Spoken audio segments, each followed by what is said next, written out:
Opel je predstavio pravi supersportski automobil na salonu automobila u Ženevi. Ova studija sledi tradiciju Astre OPC Extreme koncepta prikazanog 2002.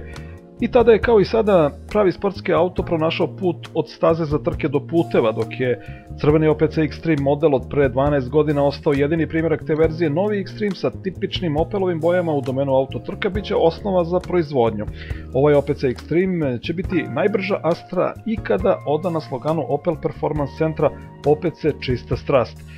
Opel Astra OPC Extreme je direktno izvedeni model iz Astra OPC Coupe modela za trke u Nürburgring šampionatu izdržljivosti i to je model i za javne puteve i za stazu.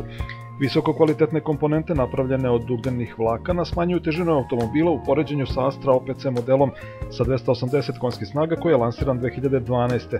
Integrisana bezbednostna struktura, racing sedišta, sigurnosni pojasevi sa 6 tačaka kopčanja pokazuju da ovaj model dolazi opremljen za trkačku stazu.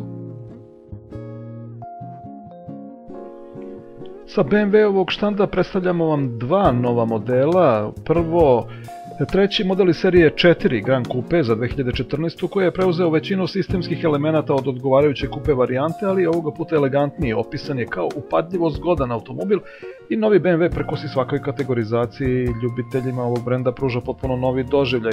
Novi model dostupan je u specifikacijama 428i, što podrazumeva dvolitarski turbomotor sa 4 cilindra i 240 konjskih snaga, dok 435i paket koristi 300 konjskih snaga i trolitarski turbomotor. Drugi novitet je serija 2 Active Tourer koja je još ranije najavljena konceptnim modelom.